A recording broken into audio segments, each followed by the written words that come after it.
Mardall presents End of Innocence, written by Zoë Apostolides and read by Julie Maisie.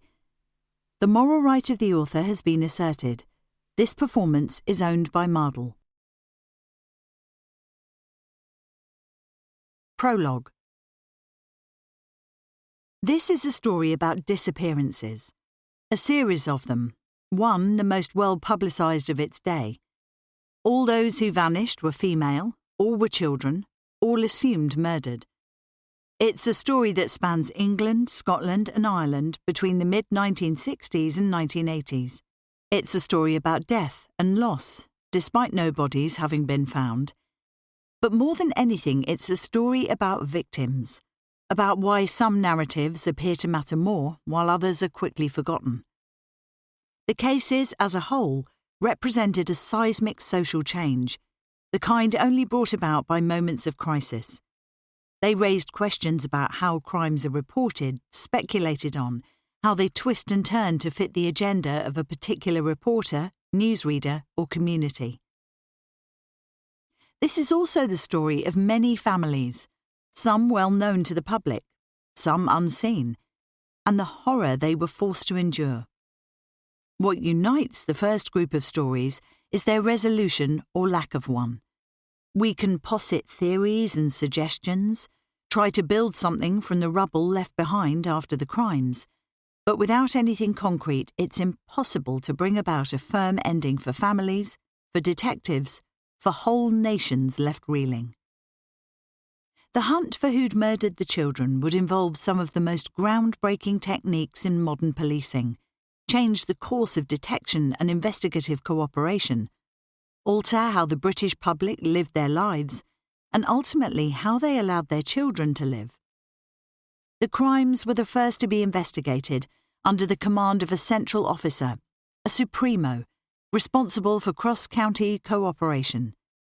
They were also the first to be linked via a computer system designed to increase efficiency and the ability to retrieve and cross-reference information easily. For many years, the resolution of many crimes had been hampered by this lack of technology. A missing index card, illegible handwriting, or a note dropped to the bottom of a filing cabinet could unwittingly assist a killer in their freedom and anonymity, enabling them to strike again. Missing children make headline news. Splashed across the tabloids and broadsheets alike, they capture the public imagination. It might seem morbid, an unhealthy fascination, the sort of thing that ordinary decent people simply don't want to read about. But our interest runs deep.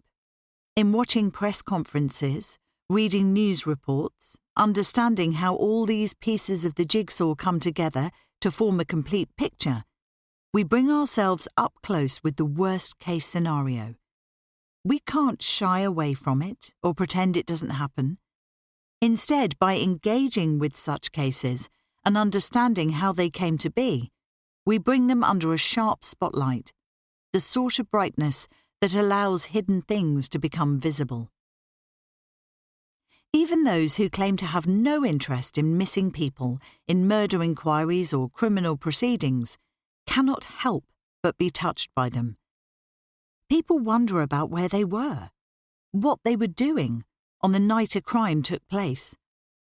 Implicitly and perhaps subconsciously, they experience a sigh of relief. On this occasion, whatever else happened, they themselves escaped harm. There's no point pretending that life exists free of crime, and who knows how many of us have unwittingly been closer than we might think. The average person will, across the course of their life, walk past a murderer between 10 and 35 times. While the media might have us think otherwise, a missing child is rare. Missing might mean many things, from lost, playing, hiding, at a friend's house or with a relative, to miscommunication, a game, an argument. Most missing children generally return home safe and well, unaware of the agony even 10 minutes of time unaccounted for can be for a parent.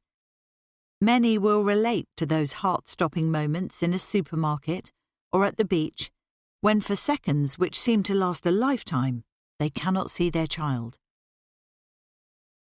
Every year, around 70,000 missing children reports are filed in England and Wales, more boys than girls. It sounds like a lot, but 90% are found within the first 48 hours. It's those who don't return home that make the headlines.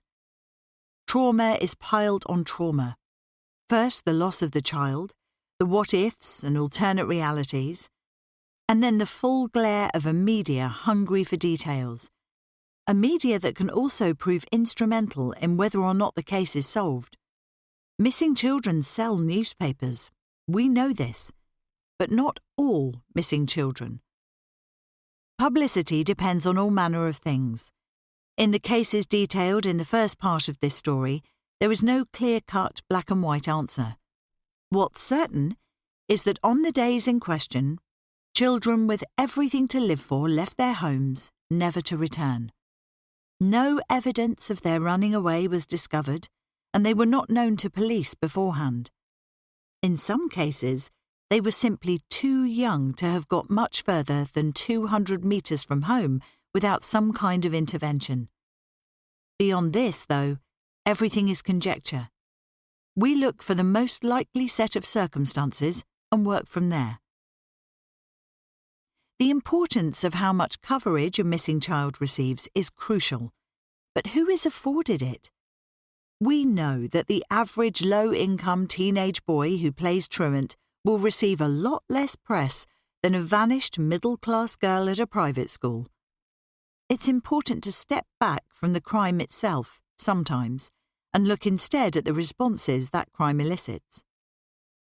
Due to the relatively recent nature of these crimes, many of the victims' families and friends continue to live their lives, each year taking them further from the point their grief and horror began, but also further from the hope of a resolution.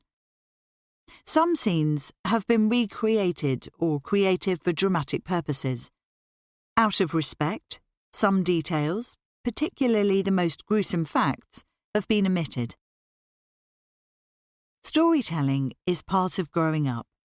Children listen with rapt attention to tales of castles surrounded by deep, clear water, princes and queens, trees higher than the eye can see, thick forests and trolls under bridges. They often want the same stories again and again, over and over. The really good ones, the satisfying ones, the funny or frightening or exciting ones. As adults, we turn to fiction for escape. The whodunits, the crowded parlour rooms, the perpetrator paling as an investigator points a quivering finger, everything reassuringly tied up nicely. We expect order in our lives despite all evidence to the contrary. We want culprits caught, mysteries solved. We want the answers to questions, and we want them as soon as possible. If we can't change the fact that something awful happened, we want at least to know how and when and why. But sometimes that's impossible. Part 1. Please drive slowly through the village. Norfolk, 2010. It's not easy excavating a well, even less so in winter. It's January 2010, and no one wants to be here. Boots have crunched across snow to a spot in the field indicated by a local landowner. He's in his 70s now, an old man remembering something long buried and perhaps irrelevant. But he felt impelled to call, and luckily the Norfolk Constabulary have followed up. The 4 sergeants standing grouped around the excavation team rubbed their gloved hands together. This might be it. Unconsciously they're bracing themselves. "How long do you think it'll take?" asks one of the policemen. "They could have brought something down to warm us up," says another. "One of those space heaters or a flask of tea?" The men are grouped round a ladder, thick and sturdy, its polished rungs unnaturally bright against the dull white of the snow. "It'll take as long as it takes," says someone in a neon jacket, evidently in charge. "Depends how deep we're talking. Can't be too far down, says the first sergeant. Else, how'd he have seen it? We don't know that he saw anything, says his colleague quickly. It was a long time ago. The men with the ladder turn as one to the police, their interest piqued. What did you say it was about? Missing girl, says the first sergeant shortly. Cold case. The men round the ladder seem to take a collective step back. No one told us that, one of them grumbles. Always the last to know, his friend agrees. They move forward to the patch of ground indicated by the police. The snow's fallen differently here, a platform of whitish grey at a slightly higher level than that around it. Once the snow's been scraped and dusted off, the circle of raised ground is revealed to be a slab of concrete. Now the drills can come out. Stand back, says the man with the largest drill, pulling goggles down over his eyes. The sound rips through the otherwise silent countryside, a harsh, piercing snarl. As metal hits stone, it becomes higher-pitched, almost unbearably loud. The police retreat to the stone walls that border the churchyard of St Andrew's. This will take a while. The war memorial stands on its own island of submerged grass, the arms of the crucifix weighted with compacted ice. Opposite, they can see curtains being opened in one of the houses and a woman's face peering out, pale and watchful. They'd hoped to avoid the scrum of the village, or worse, media attention. That's why they've waited until now, 10 a.m. on a Monday morning, when most people are at work and the kids are safely at school. In the distance, the shriek of the drill continues. With any luck, they'll be through soon enough. The sergeants and constables haven't been told exactly what they're here for. They know the broad picture, but not the details. They're required just to be present, to watch the engineers descend into the well and, potentially, be ready to seal off the scene. In the van, there's a roll of fresh police tape, curled and waiting. When did they close it up anyway? Says the youngest. No idea. Must have been years ago. According to the super, the bloke who rang in said something about the 80s. He's been sitting on it since then. Why the hell did he wait until now to tell us what he knew? Not sure. He's old. Might have just remembered. There's probably nothing anyway. Oh, fine, but what does he think he saw? Black bags at the bottom of the well. It was in use back in the late 60s. If he needed a drink during the day, he'd use the well instead of going back to the farmhouse. And he saw these bags at the bottom after she vanished. Apparently. The drilling stops. They wait, expecting it to continue. With the engineers changing position, clearing away first one area and then another, the noise has been consistent in its stop-start rhythm. Now it's silent. Reckon they've finished, says the sergeant. Better take a look.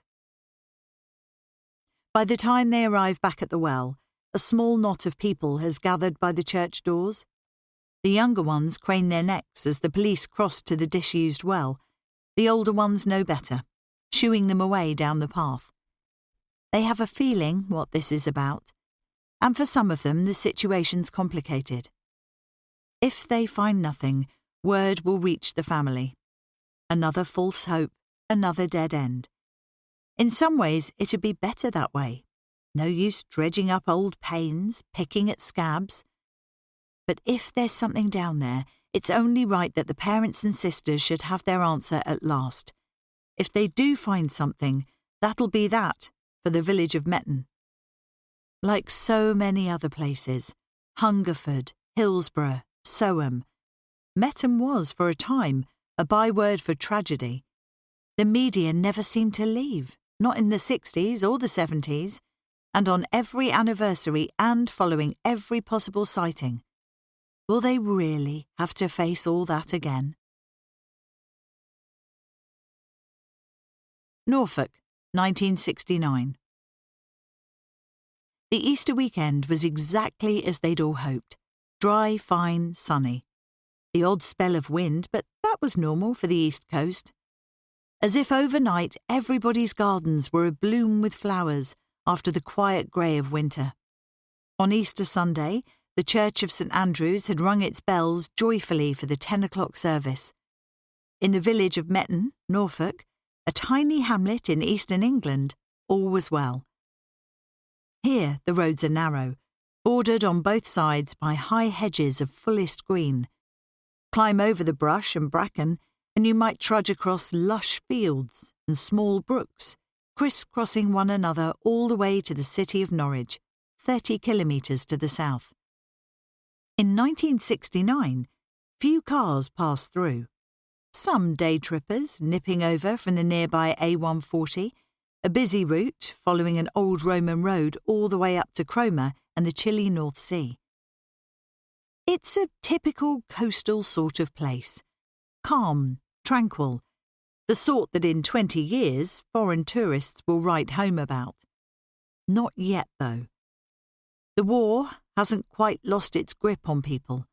There's still a sense of waiting, of trepidation, of wondering when, not if, things will kick off again. After all, the Second War wound its tendrils around the world just 20 years after the First. They're prepared for anything. The council houses here are small and squat, cosy, well kept. It's a cheerful-looking place. Boxes of geraniums spill over the edges of sills. Tomato plants snake their way along pipes, and the long round branches of trees tap the windows on the house's second floors. The front door of number 3 is open. It's always open. That's the way Olive likes it. Bit of a breeze, even in winter. It's something the girls have always moaned about, or the older two at least. Never mind, she thinks to herself, finishing the ironing. She can do as she pleases now. Diane and Pamela have moved out. First one and then the other. At 20 and 18, respectively, neither lives very far away. At first it was tough, waving them off. But that's what having children's all about, isn't it? Preparing them, teaching them, guiding them, and then watching them leave. Olive sighs. It's been a long day. Always is in the week following Easter. Almost busier than Christmas, she thinks. Almost. The Fabbs, she and Ernest, her husband, are religious people, and Easter is the most important time in their calendar. They brought the girls up right, she reflects, folding the last of the tea towels. Although Diane used to moan about it, she always loved singing in the choir. Olive could tell. And church provided a good community, a solid set of friends. Now they may have flown the nest, but it doesn't matter. She saw them both over the weekend, for Mass and then for lunch. The smell of roast lamb and potatoes still hangs faintly in the air. It was a nice day. And April was so keen to help out, to ferry the gravy boats and dishes of vegetables, hot and steaming, back and forth from kitchen to table, chattering away, never ceasing for a minute. April, here she comes, a clatter of shoes on stairs, the fast pitter-patter of feet hitting wood. April, their youngest, the only one left at home. Olive suspects she's been sad since Pamela left, since the place has gradually quietened with the departure of first one sister, then the other. In 2 weeks' time, she'll be 14.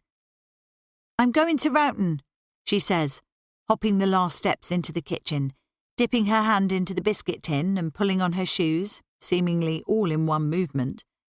They're new, these shoes, a much longed-for pair of wooden-soled sandals, and at last the weather seems fine enough, this past week, to wear them. "Going to see Pam?" asks Olive. Pamela lives in Roughton, a village just a mile down the road. "Yep, going to drop off a present," April replies. She's a sweet kid, Olive thinks. It's Pam's husband's birthday, and Olive knows she will want to offer him something, however small. She's been keen to feel a part of the grown-up gang. "What have you got him?" "Just some cigarettes," April says. A grown-up present indeed. "Play his weights. I'll take my bike. Won't be long." "Take a jumper," her mother calls, as April makes to leave. The bike's parked just outside, in the garage, like it always is. It's April's proudest possession. "No need, it's too warm." "A jumper, April," says Olive sternly.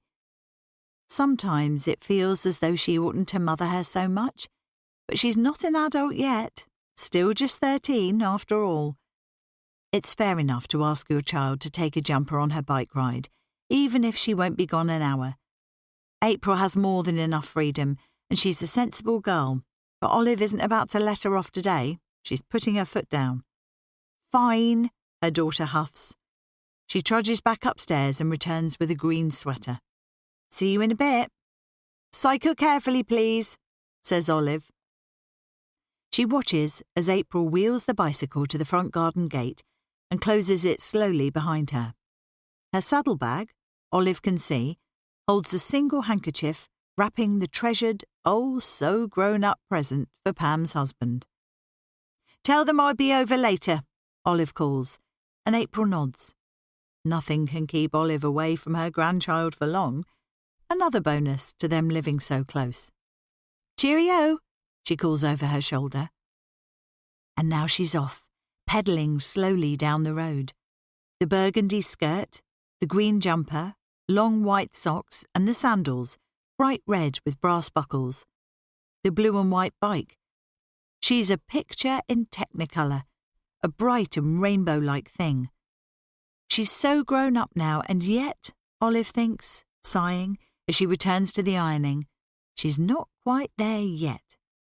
Her doll still sits in pride of place on the mantelpiece, and April takes it to sleep with her each night. She probably wouldn't want her friends to know that.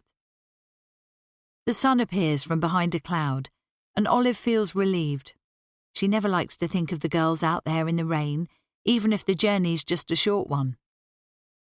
April insists on taking her bike for everything. Too much energy for her own good. She thinks about what she needs to do before this evening when Ernest gets home. He's been working long hours at the local construction firm, H. Bullen and Sons. He earns good money, all of which he ploughs back into the family. Not a drinker, her Ernest, or a gambler. He simply earns his way and makes sure they're all looked after. A decent man. They've lived in Metton together almost 20 years now, raised their family here. It's been good to them. Their row of houses feels almost mansion-like, too, on its own private little road, surrounded by tall trees and green fields. A perfect, safe playground for the girls. She imagines April coming to the end of the gravel drive, probably cursing at the stones that threaten to unbalance her and turning left. She'll be at Roughton in no time, travelling along the narrow Cromer Road until it forks along to Metton and the next village. Olive smiles as she thinks of her daughter freewheeling, legs out on the slight downward inclines, excited to see her sister. Tonight, Olive thinks, she must remember to ask April what she'd like for her own birthday. The day continues to be warm, unseasonably so. Olive finishes the ironing and starts on dinner, absently stirring a pan of mince and onions, chopping a carrot, adding a tin of tomatoes, tidying up and letting the sauce simmer on the stove. She sweeps the kitchen clean and starts on the bathroom, making a mental note to ask April to please hang the towels properly or they'll never dry. She's surprised to note, coming back downstairs to stir the stew, that it's 3 p.m. already. Funny how time flies. The hours tick by, and at 8 p.m, Olive wonders exactly how much longer April plans to stay out.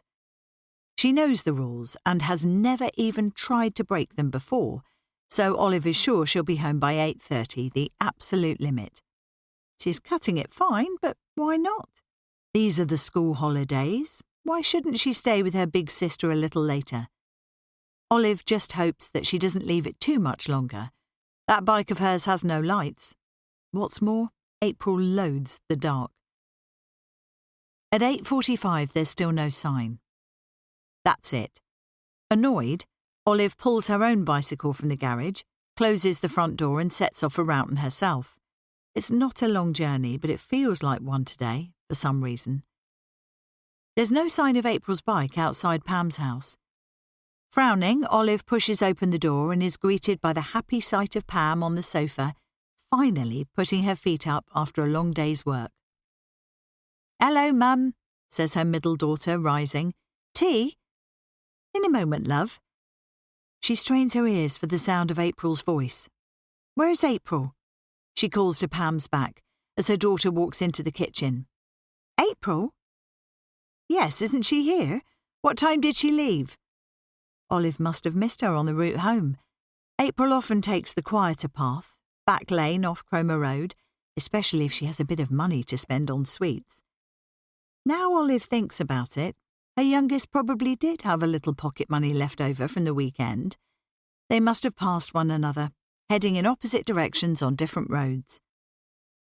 "Leave?" Pam puts her head round the door of the kitchen. Her face has an odd expression, half bemused, half worried. "Mum, she hasn't been here all day." By 10 p.m. that night, Olive and Ernest have exhausted all possible solutions for April's failure to arrive at her sister's. Ernest has been to the rectory, called on April's friends, and asked neighbours to keep a lookout. At 10 p.m, admitting defeat, they ring the police. She set off for her sister's after lunch. Olive hears her husband explaining. She should have arrived within 20 minutes.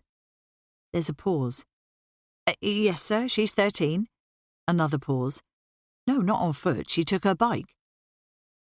Olive sits outside the phone booth with her head in her hands. Her emotions are jumping around. On one level, she wants to shout at April, to scold her, ban her from going to Norwich tomorrow. How dare she worry them like this? On the other, a terrible fear, something she has never felt before in her life, is gnawing at her stomach, a sense of foreboding, an ache. She realises her husband has finished the call. There's a silence. She glances up at the clear glass of the booth and sees him leaning his forehead on the wall above the receiver.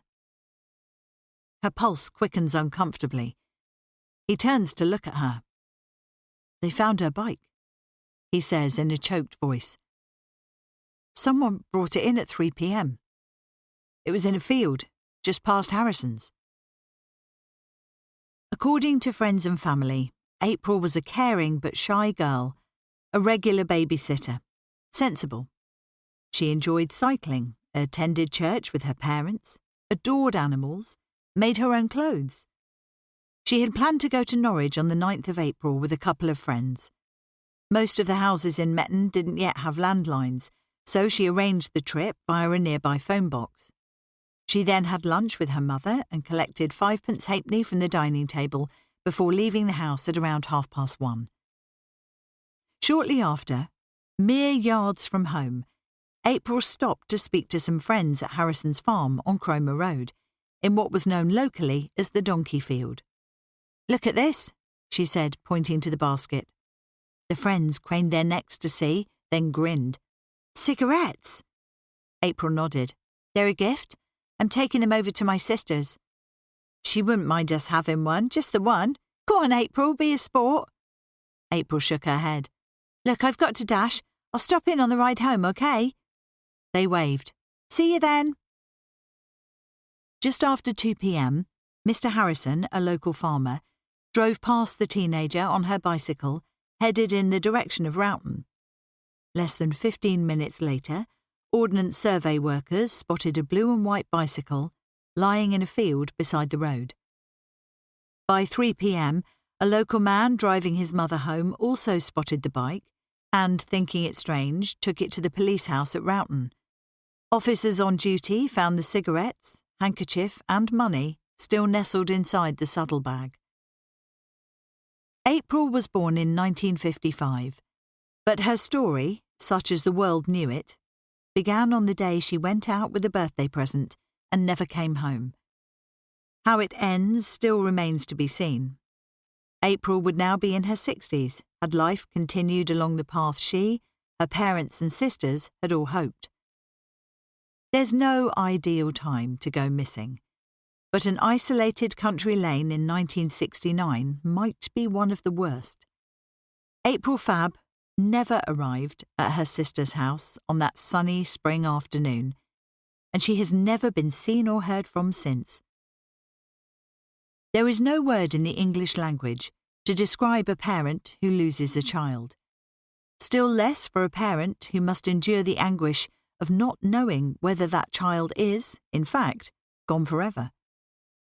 When a 13-year-old goes missing, there is of course the possibility that the disappearance is deliberate, that the person doesn't want to be found, and that they were somehow savvy enough to set up a new life for themselves miles from home, to remain hidden while others searched.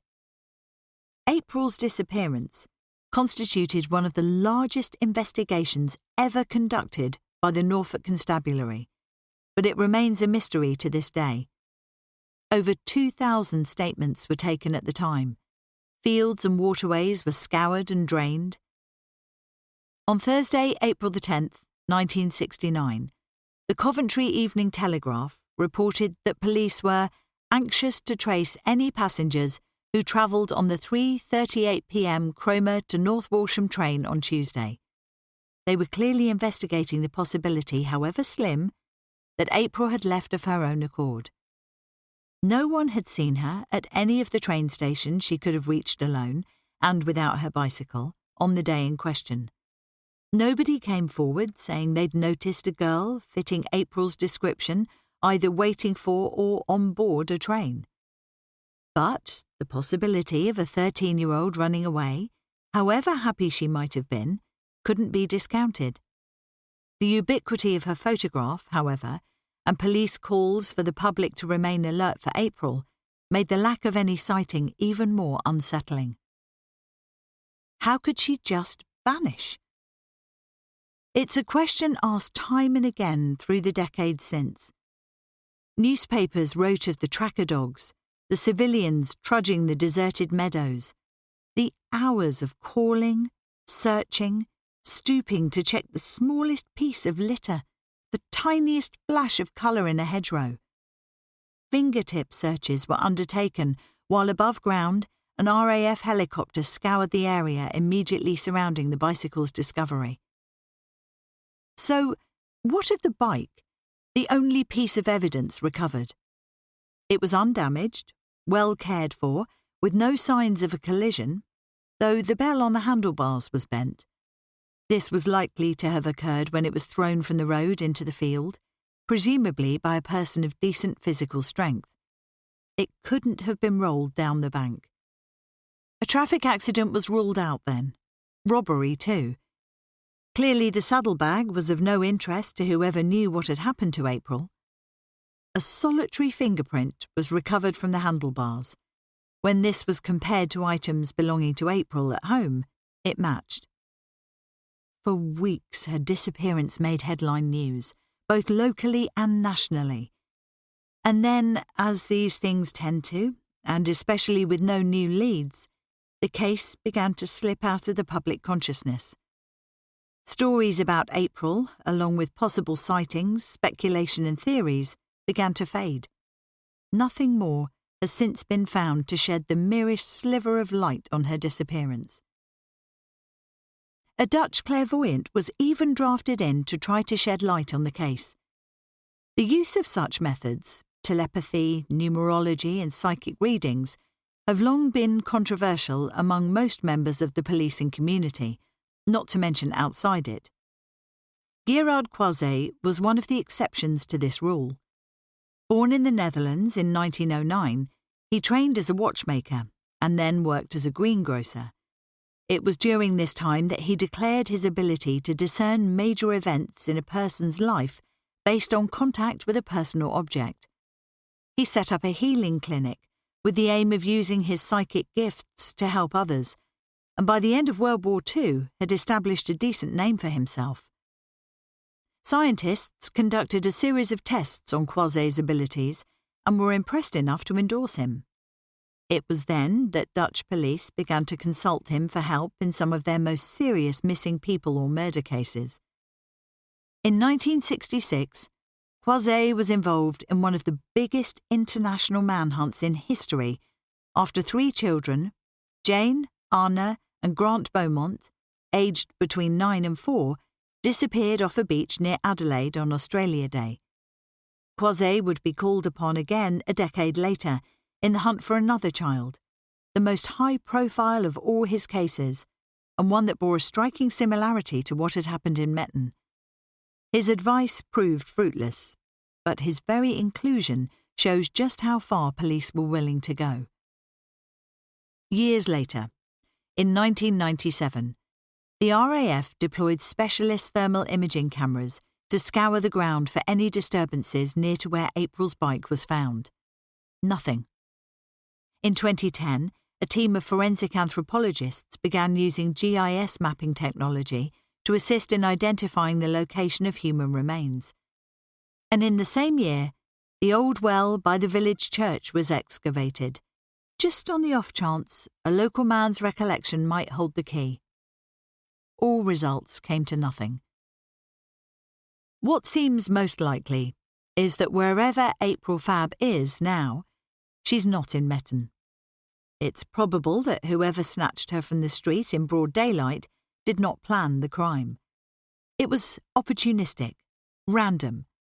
For how could they have guessed or arranged a kidnap based on the whimsical holiday plans of a 13-year-old? Whoever seized her, in the space of less than 10 minutes, was not only disturbingly daring, but cunning too. They made sure to take her from her local surroundings immediately, and whatever happened next, they ensured she was never found. April's father, Ernest, died in 1998. Her mother, Olive, in 2013. Both are buried at St Andrews in Metten. Their wait for news was a long, agonising and ultimately futile one. They never stopped hoping, never stopped remembering their missing child. They had appealed to April directly through the press 3 days after she'd disappeared, a call that never received any reply. For some time after she'd vanished, they refused to lock the front door and left a light on in the porch. Now that her parents have gone, it is April's sisters who continue to hope for some news that might bring them closure. St Andrews in Metten was April's place of worship and that of her parents. It's likely she had many happy memories inside the building, meeting friends, going to Sunday school. The Easter weekend that marked her disappearance was the last time she would walk through its doors, probably in her best clothes, her favourite dress. Beside the door of St Andrews stands a memorial stone. Its inscription bears the words, "Will you, of your charity, remember in your prayers April Fabb, a child who disappeared from this parish in April 1969, of whom nothing has since been heard." At each anniversary of April's disappearance, it's covered in daffodils. Scunthorpe, 1973. The town of Scunthorpe had a population of 850,000 in 1973 when it formed part of the county of Lincolnshire. It was, and remains, a predominantly industrial place, the UK's largest producer of steel. Since 1996, following a county reshuffle, it's fallen under the umbrella of North Lincolnshire. For many years, it's had one of the worst child poverty rates in the country. For the inhabitants of Robinson Close, in the town's northwest, things are especially hard. There's little money for the space hoppers and rally choppers which characterised the 70s, the curly-whirly chocolate bars or bagpuss toys. Marjorie Markham wishes she could afford such things. But perhaps their absence makes the kids resourceful, determined to enjoy themselves come what may. She and her husband Sidney had done what they could before Sid left.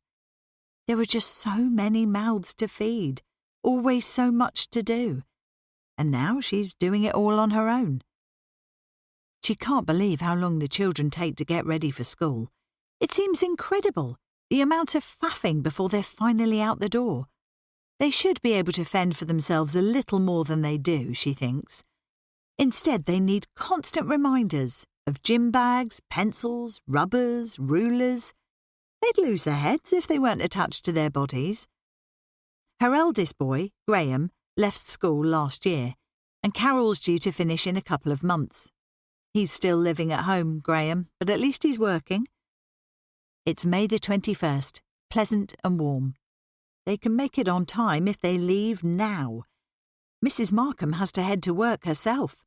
There's no use explaining to the foreman at the factory that the kids have delayed her. He won't have much sympathy with that. Just last week she arrived 10 minutes after the shift had begun. He'd been waiting in the doorway, watching as she dashed across the forecourt, her handbag bobbing against her legs. She'd apologised before he'd even opened his mouth. It was the kids, she said, bloody dithering like they always do. So much to sort out each morning, from breakfast to teeth cleaning and finding clean bits of uniform. Privately, she thought it was a miracle she was there at all. It's not like they're young anymore, Mrs. Markham, said her boss. And he's right, really. He's known their family for many years, for as long as she's worked for him, from back when they actually were small. Graham, Carol, Susan, Wayne, Christine and Melanie. How old's your youngest now, anyway? 6, Mrs. Markham sighed. Old enough to be getting himself to school, that lad, I'd reckon. The youngest, Melanie. But the man had already turned away, looking to the door as the next poor soul trundled in late. They are more than capable of getting themselves ready. Susan's 13, for heaven's sake. Wayne, at 10, has a little more leeway. Today, only Christine can do very little wrong. She's still on a high from yesterday's celebrations for her 9th birthday. None of them like school. Mrs. Markham doesn't blame them. After all, she didn't much like it herself. At 8:30, the front door closes. She surveys her children, squabbling in front of her. Wayne has pulled Susan's hairband off her head and thrown it into next door's bushes. Susan's about to launch herself at him, but their mother gets in the way. Go and fetch it, she says, in a voice that offers no room for manoeuvre. Wayne climbs over next door's gate and starts trudging slowly towards the bush. Right now, his mother calls. Christine is laughing, but trying not to show it. She and Susan have a special bond, but even Mrs. Markham has to admit that right now, her middle daughter has a face like a slapped behind, comical in its expression of deepest outrage. Right, Mrs. Markham says, straightening Wayne's tie as he returns. I'll see you later. What's for tea? asks Christine. She looks at her mother intently. Same as usual, I bet, says Susan, still scowling. Bangers and bloody mash. We'll have none of that, says Mrs. Markham. I'm doing my best, Susan, just to keep that in mind. Susan looks briefly mollified before Wayne digs her in the ribs and the pair of them run off, shrieking. Mrs. Markham closes her eyes briefly against the shrillness before opening them and seeing Christine standing, ever so interested, before her. What's for tea? Mrs. Markham sighs. We'll go to the Chippy, if you like, or I can pick something else up on the way home. Whatever you want, lovey. How was she going to make good on that, she wonders, mentally counting the coins in the cupboard's almost empty biscuit tin. There might be enough, just. Perhaps she can ask the foreman for next week's wages in advance. Christine beams at her. Perhaps that's enough for now. Worry about the tea later. Now, look, I'm going to be late, and so are you. Mrs. Markham checks her watch. The strap faded, the delicate glass face knocked in 3 different places. It's hard to see the hands. One of the few things her ex didn't take on his way out the door 5 years ago. Perhaps he forgot it, or perhaps he knew it wasn't even worth taking to the pawn shop. Have a good day then, ma'am, says Christine. Her red hair looks messy, unkempt. Has she not brushed it this morning? Wait, come here, says Mrs. Markham. She smooths her daughter's fringe back, combing it with her fingers and tucking it behind Christine's ears. A black smudge beside her ear also receives a quick rub. There, that's better. Not brilliant, but better. She walks with Christine to the road where, up ahead, the elder two are waiting. Melanie has the day off for a teacher's training day. They'll walk together for no more than 2 minutes before Wayne and Susan catch the bus to St Hugh's School, their secondary, while Christine will walk for 2 minutes more to Henderson Avenue Junior. Mrs. Markham waves to the children, turns and begins to rush in the opposite direction. She has no idea why, but at the end of the road she turns. 3 figures, 2 much taller than the third, are just about visible. She hopes they have a good day. Christine doesn't want to go to school. She has learned, however, to hide this fact. There's power in silence, she's realised. The last thing she wants is to have the other 2 cotton on. Wayne would tell their mother in an instant. Being 9, though, she has no idea that both Wayne and Susan are well aware she bunks off. It doesn't worry them, because all she's doing is hanging round the newsagents, chatting to shopkeepers and wandering about, checking both ways before she crosses the road. She's no idiot, Christine. When Wayne and Susan board the bus, Christine waves. "See you later," she calls as the doors close. They watch through the rear window as she turns round smartly and heads back in the direction they came. She might even be going home, using the key their mother hides under the flower pot. Off she goes down Davy Avenue, swinging her arms and wondering what she'll do with this day that's hers, all hers. When Mrs. Markham returns home to Robinson Close, 8.5 hours later, she finds Wayne and Susan sprawled on the settee. She dashed back in time to ask their neighbour, 3 doors down, for a little cash, just for the evening. The foreman refused to advance her pay, but she'd promised them something nice for tea and was determined to make good. The chips, wrapped in yesterday's newspapers, are heating the inside of her handbag. She couldn't afford a portion each, but it doesn't matter, there's enough. The fish she tucks under one arm as she opens the front door. "Grab the plates, Wayne," she calls as she takes off her shoes. Her feet are aching. She can't wait to sit down, to have a cup of tea. Letters lie scattered across the wooden shelf beside the hooks where she hangs the keys. She knows most of these are bills, but she hasn't yet been able to open them. She'll do it this weekend. Those brown and white envelopes always look worse than they actually are. Their bark, the threat of having the water cut off or the gas, much worse than their bite. "Plates!" she shouts into the living room. Why does everything have to be said twice? "Susan, tell your sister to come and eat."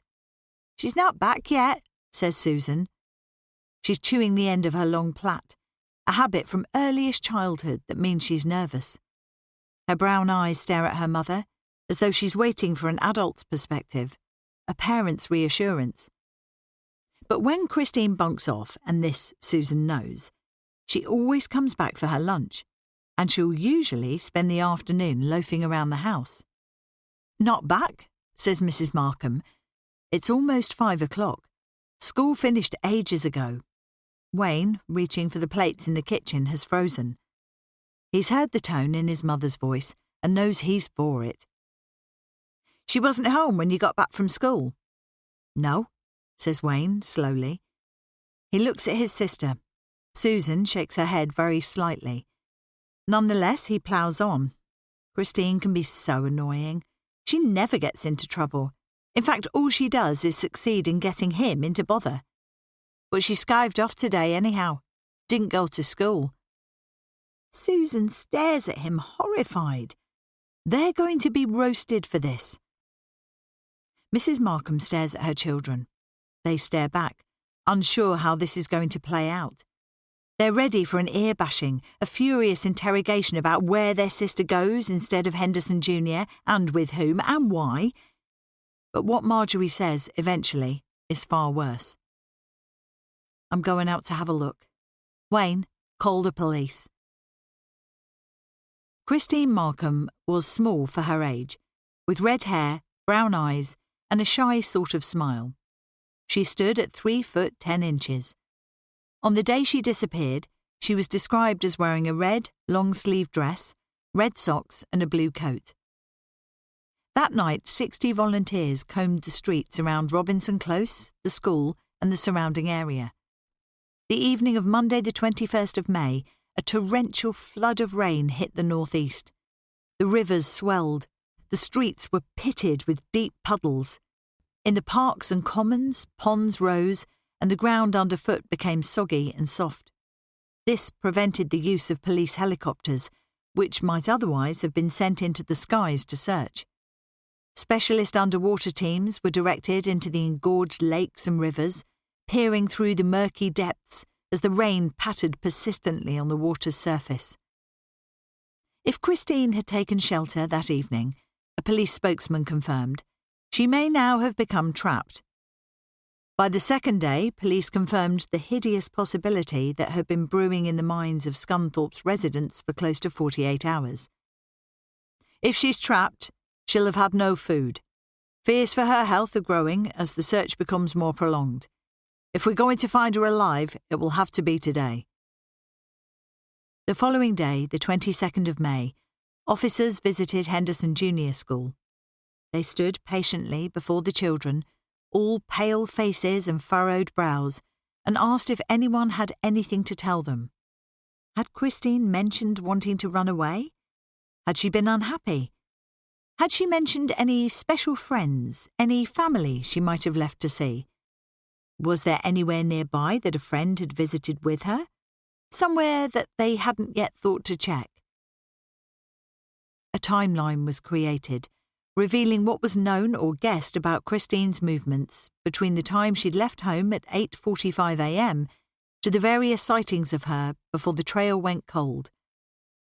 At 9:10 a.m, she was spotted near the old showground, Scunthorpe United FC's stadium, which stood on the junction of Henderson Avenue, where Christine's primary school was, and Doncaster Road. It's a Sainsbury's now. 20 minutes later, a member of the public reported having given Christine £2 at the junction of Cliff Gardens and Oswald Road. This was significant. Since the child had asked this member of the public which bus she needed to take to reach Ashby, police speculated Christine may have decided to visit her aunt, Joan Shadlock, who lived on Grange Lane South. Christine had done this before, and always on a Monday. But Joan, her aunt, was on a bus headed in the opposite direction at the time Christine was boarding hers. At 10 a.m, she was again spotted sitting on a wall near St Hugh's Church in Ashby Road, and at 1 p.m. on Theodore Road, where the Markhams used to live, perpendicular to Robinson Close. The sightings continued right up until 11 p.m. on the day she went missing, when she was seen for the last time at the junction of Davy Avenue and Long Road. Perhaps, ran one theory, Christine had left Scunthorpe to visit a family member who lived with her husband in Norwich. This was checked. She hadn't. Police dogs roved the streets, the side alleys, the nearby scrubland. This large area of woodland is now a local nature reserve, dotted with oak and birch.